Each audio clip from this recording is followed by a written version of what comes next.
अग्निवीर हो? हाँ, इधर आओ,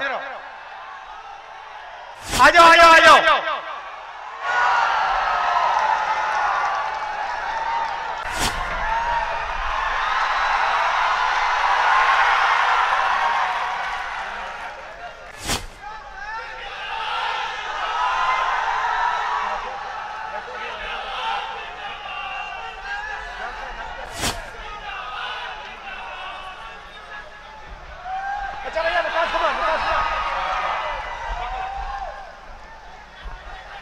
ये अग्निवीर है विकास कुमार। आपको कैसा लगा ये अग्निवीर योजना? हमको ये स्कीम थोड़ा सा भी अच्छा नहीं लगा। इनको ये स्कीम थोड़ा सा भी अच्छा नहीं लगा। पता है क्यों? क्योंकि नरेंद्र मोदी ने 2 तरीके के शहीद बनाए हैं। इनको विकास कुमार को कहा जा रहा है कि तुम जाओ, तुम्हारे दिल में देशभक्ति की भावना है, तुम जाओ, तुम बॉर्डर पे खड़े हो, जैसे इंडिया गठबंधन की सरकार आएगी हम अग्निवीर योजना को फाड़ के कूड़ेदान में फेंक देंगे।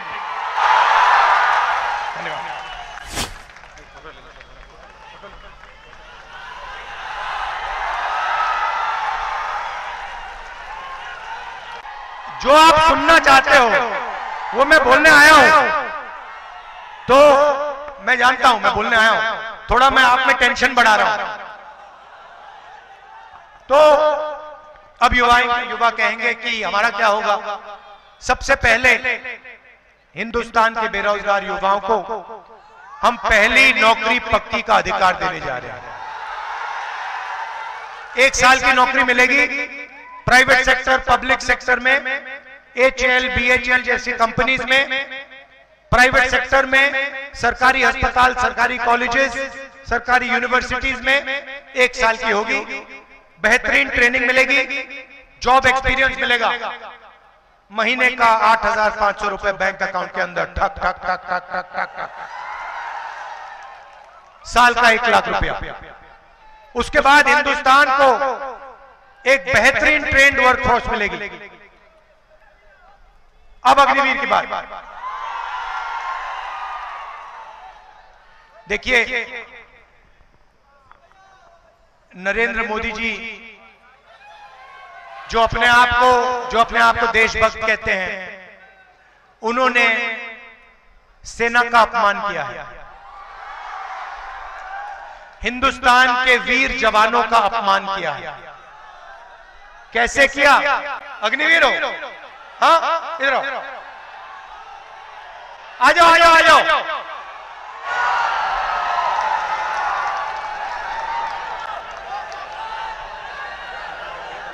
अलंकार में चेक करो, अग्निवीर है, अग्निवीर है, अग्निवीर को लो।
ये अग्निवीर है विकास कुमार। आपको कैसा लगा ये अग्निवीर योजना? हमको ये स्कीम थोड़ा सा भी अच्छा नहीं लगा सर। इनको ये स्कीम थोड़ा सा भी अच्छा नहीं लगा। पता है क्यों? क्योंकि नरेंद्र मोदी ने 2 तरीके के शहीद बनाए हैं।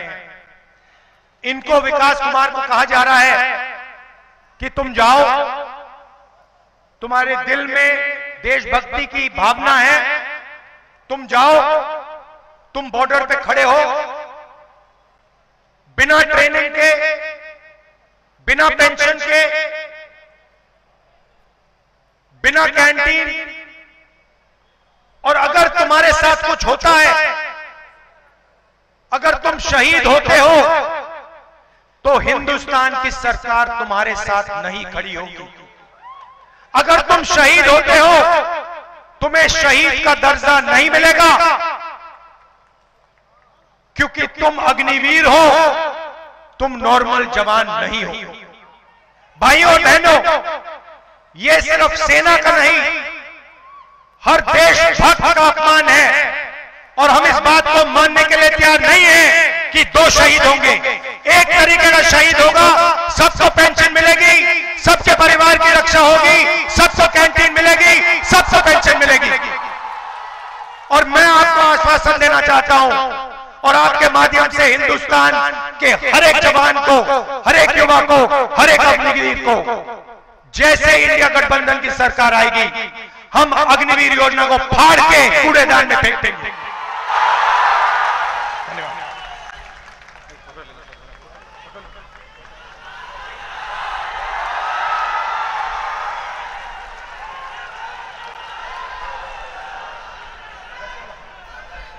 हम अग्निवीर योजना को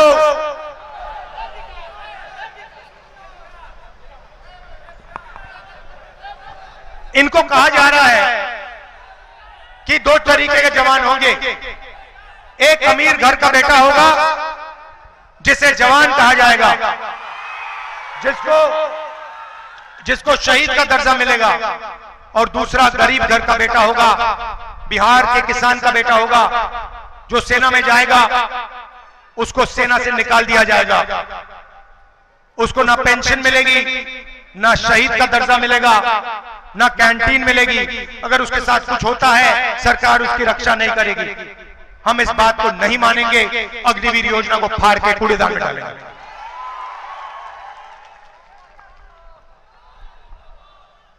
तो ये मैं आपसे कहना चाहता था, 30 लाख सरकारी नौकरियां हैं बिहार के युवाओं, नरेंद्र मोदी जी ने इनको भरा नहीं है। अदानी जी का काम किया, मगर जब नौकरी देने का समय आया, नहीं दी। जैसे हमारी सरकार बनेगी, 30 लाख सरकारी नौकरियां हम आपके हवाले कर देंगे। जैसे बिहार में तेजस्वी जी ने किया,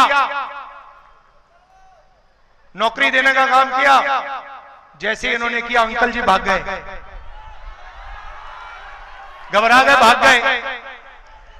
वैसे ही जब दिल्ली में सरकार आएगी, इंडिया गठबंधन की सरकार 30 लाख सरकारी नौकरियां आपके हवाले कर देगी। भाइयों और बहनों, आखिरी बात और सबसे जरूरी बात, यह चुनाव संविधान का चुनाव है। यह पहला चुनाव है जहां अंबेडकर जी के संविधान पर नरेंद्र मोदी, अमित शाह, बीजेपी के कार्यकर्ता, बीजेपी के नेता सवाल उठा रहे हैं। उन्होंने खुल के कहा है, बीजेपी के नेताओं ने खुल के कहा है कि अगर हमारी सरकार आएगी तो हम संविधान को खत्म कर देंगे, फाड़ के फेंक देंगे। बीजेपी के नेताओं, सपना मत देखो, आपकी सरकार नहीं आ रही है, आपकी सरकार जारी है। और मैं स्टेट से गारंटी दे रहा हूं, नरेंद्र मोदी हिंदुस्तान के प्रधानमंत्री नहीं रहेंगे, क्योंकि उन्होंने युवाओं को रोजगार नहीं दिया, अग्निवीर योजना लाए, किसानों की मदद नहीं की, जाति जनगणना पे बिल्कुल चुप हो गए। भाइयों और बहनों, देश में 50% पिछड़ा वर्ग है, 15% दलित, 8% आदिवासी। हमने जाति जनगणना की बात उठाई, हमने कहा कि जाति जनगणना होनी चाहिए, देश को पता लगना चाहिए इस देश में पिछड़े वर्ग के कितने लोग हैं, दलित कितने, आदिवासी कितने, गरीब जनरल कास्ट के कितने, माइनॉरिटी कितने। हमने यह भी कहा कि सिर्फ जाति जनगणना नहीं होनी चाहिए, आर्थिक सर्वे होना चाहिए, और हर संस्था का सर्वे होना चाहिए।